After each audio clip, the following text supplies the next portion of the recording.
Here's Record of the Week, where we listen to records that inspire us and made us wonder, how did they do that? This week, the band, Out of the Blue.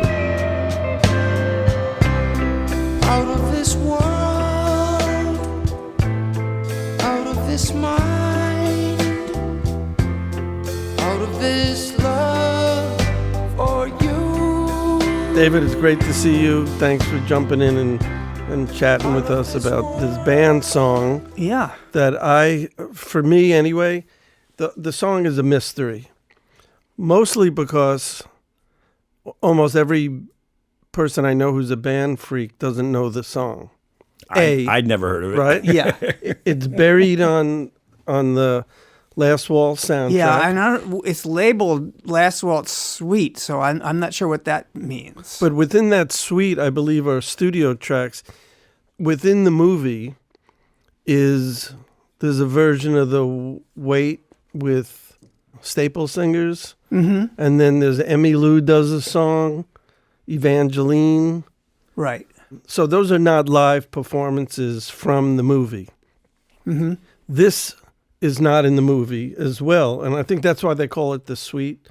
But this song, to me, the mystery of this song is, first of all, hearing Robbie sing a song like this. I don't know of any other band song where he has a solo vocal. Right. Like, there's no, that I know of, where he sings a verse. Almost, everyone else except for Garth, Right. Danko, Takes one. Rich Manuel, you know their voices distinctly. That's their trademark thing, is trading off verses. Right. But his voice sounds like the band. So, when that second verse comes in, I thought it was Richard Manuel. Yeah, Right. actually, so did I at first. Yeah, but I thought this, yeah. And his high falsetto, is on Tears of Rage. It's on all these songs. You hear a high falsetto, which I've always thought was Richard, and probably is. But the interesting part of this is, first of all, who's playing on it? It doesn't sound like the band to me. You don't think? It sounds like Garth. Yeah, you definitely hear the Garth stuff in the keyboards, like in that, coming up to that solo or whatever it is. He starts doing some of those chromatic runs. It's so Garthy.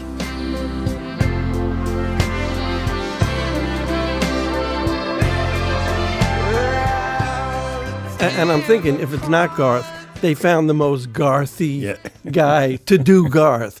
But but you think it probably is Garth, right? Well, sounds like it. Yeah. And the other thing is, there's no information on this. I can't find anywhere. Online or anything? No? No. Nobody's written about it. No, Right. the album, the concert was Rob Fraboni and John Simon were involved in engineering and producing it. I would assume John Simon followed them into the studio to do this stuff because he kind of did everything with them. Yeah, I assume this is some Shangri-La track. Right. The thing that kind of piques my interest is, why is no other band member singing on this? How did that happen? Like, with the band that they were playing, and he decided, hey, by the way, guys, I'm taking one now.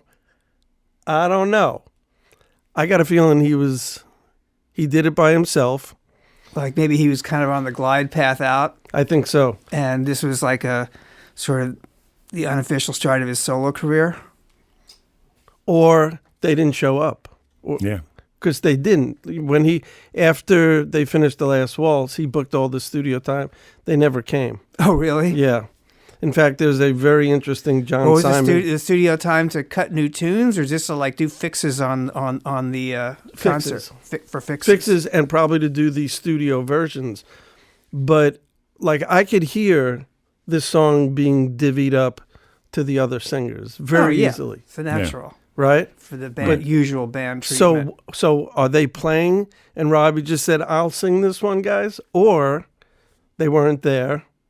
Garth, who never sang, didn't matter. He played, but he didn't have to sing. And the rhythm section to me sounds...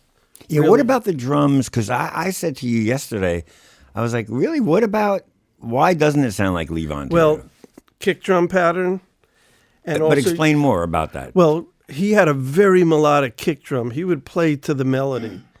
like Right. really unusual kick drum patterns. This is dead simple. Yeah, open. And Yeah, yeah. also- all the parts are very understated, and then there's this sort of synth wash thing. Right. I'll be coming back for more. Out of this world, out of this mind, out of this love for you. Out of this world. And you never hear like he does. Levon always did press rolls. Right, little There's roughs. there's not one press roll in this song, and the bass sounds really not like Rick. Rick. You know, the tuba kind of boom. It's very defined. To me, it sounds like studio players, not like the band. Right. But it's a beautiful, beautiful rendition of this song that is credited to the band. And I could imagine it could be those guys just really tamped down on their style. You know, just everybody playing it really straight. right, It's possible. Does it sound like the other guys in the band aren't playing on the other two songs? no, they definitely are. They are. They- So it's very- to me, it's very had to- noticeable. Well, they had to record them at different times, you think, or Yeah, I wish there was some. To me, it's interesting that there is no information about this. right? You know, I wonder if maybe somehow somebody can reach out to John Simon or to Rob Fraboni Right. Yeah. and see if they had any, because everyone's gone. Everyone else is gone. Yeah. The guitar part's simpler. There's no solo. There's a couple of moments I hear Garth playing saxophone fills. Yeah, there's a couple little. and they're very Garth-esque. Yeah. The guitar part is, it sounds like Robbie, but it sounds very straight. But David, when you listened to it, what did you think? I mean, did you know the song? No, I didn't know the song. Right. I mean, it's gorgeous. You know, Yeah. yeah, I don't know. It does sound like it's looking toward Robbie's solo career. Right. You know, and I don't know what the band's dynamic was. I didn't go to the Last Waltz. A lot of my friends did because it was right after Rolling Thunder. Right. But like the year before Rolling Thunder was before the flood. You know, Dylan out with the band, Right. and God knows what kind of dynamics must have been playing out between them all at that point. Yeah. When was Renaldo and Clara? That's at the same time. Right around this time. I mean, like, you mean when it was? When was it released? No, when was it filmed? It was filmed during the first Rolling Thunder tour in Right. '75. Right. Because it's funny because I went to try to find information on the song. I went and I found these John Simon interviews where at one point he talks about just the last waltz.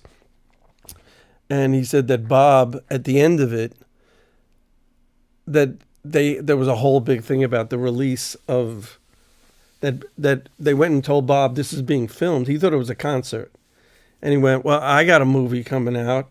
And they had a little contentious moment about getting his rights. Because he was like, I got a movie, you got a movie, but I don't. So at least this John Simon interview. You know, Ronaldo and Clara would sure have stolen the audience for the Last Waltz. There would have been such a competition. I sense a hint of sarcasm there. Well, David runs around in his Moi? underwear. And Yeah. It's just a curiosity to me that in this day and age, there's no, and the band's gone. So yeah, it is strange that nobody's dissected this. I love the fact that you do get to hear Robbie Yeah. singing, and you kind of hear the passion of his voice. Yeah, it's a great vocal. But you also hear like the influence of the other guy. Like at one point I turned around and it's like, yeah, is that Rich Emanuel? yeah. And I guess it isn't, but it's kind of got that vibe to it. Right, like- but the question is he doing a Richard Manuel, or did he write like that and Richard Manuel would interpret it? You know, because they sound very similar yeah. in the high falsetto, which I always thought. And, you know, you see all these band live stuff. Robbie's always on mic singing, but I can never make out what he was doing. Right. Right. You know, I could never really hear it. Or, you know, and sometimes people would say his mic was turned That's also off. in the Levon book, right? Doesn't Levon talk about how Robbie's always kind of on the mic singing and taking away like in a contentious way, taking away like the focus of the rest of the guys. Like And- Levon was always mad about that. or Yeah, not and I think happy he about also it. I said don't know. that they used to turn his mic off. Right. But based on the quality of his voice, well, first of all, you can see how there wasn't room for him because there were three of the other great singers. Right. But the fact that he never sang a verse that I know of, and you know, I saw them a lot. I saw the Rock of Ages thing, wow. with Dylan. I saw them at the Capitol Theater. I saw them like 5 times, and Robbie always was in front of the mic, but they never gave him a verse. They never. Well, I thought this sort of whole 4-part harmony thing was always like, one of their, most appealing things. Yeah, right. That it's not just triads all the time. Right. But your perception of the instrumental breaks it's totally within the Garth style of writing. Yeah, that it sounds like he's the only musical influence I can identify. Right, I agree. So, And if it is the other guys playing, then yeah, they're really capped. But who knows? I mean, it might have been sort of contentious, and Robbie had this one tune, and he called some guys to come cut it and sang it himself out of necessity because they were all fighting or something. Right. But that was also at the end, right? They Yes, were. yes, this You was said that they never showed up to fix stuff, and Correct. so I guess maybe they were just done. Yeah, Correct. it could have been just a very practical thing of that. They weren't making themselves available anymore. Yeah. Wow. But Possible. the fact that he sings the beginning, the chorus in falsetto, and then the verses, it sounds like it's written for like multiple. It sounds Right. like it's probably written the way he wrote for those guys. And you don't even know really when he wrote the song. I don't. It could be an old song. I mean, it's certainly easy to imagine. Richard taking a verse, Rick taking a verse on that kind of tune. Right. And there's no guitar solos, no solo section. It's like the band, they spread out. They would play. Yeah. There was always vamping and looseness, and this just has a whole different feel to it, and sonically, playing wise and vocally.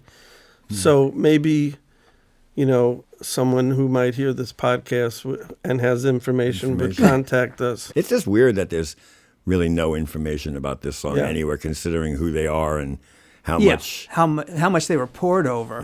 Yeah. There's this on one of these John Simon bits, an interview of him. He starts talking about. He doesn't even. It's a matter of fact to him. He just says, "Last Waltz." He goes, "Other than Levon, every note is replaced In the Right. movie. In the movie. in the movie." Yeah, I had heard that there was a lot of fixing going on Yeah. in post. And he says, he says Rick was out of tune. The horns were kind of messy. But to me, another separate issue is when you watch the movie, and I've looked for this, I don't see that. Yeah. You don't see any sync issues. I or don't anything. see any sync issues. It's like, I guess all the vocals were live, because I doubt if, they brought Van back to Right. sing. Well, so, Song of the Week. Song of the Week. No, that's a good one. Honestly, I've never heard of it, but I also sadly have never seen The Last Waltz, even though I love the band. So I'm going to put that on the list when I get worth home. singing, man. Yeah. Really Yeah, great no, I gotta. movie. But like I said, I love the band. For You know so what I many mean? reasons. And, the Marty camera work, Yeah. one shot, one night. They didn't, that was it. Yeah. Drugs took And Thanksgiving dinner. Thanksgiving dinner, drugs took effect, and off they went. And they never played again. Yeah. What a way to go.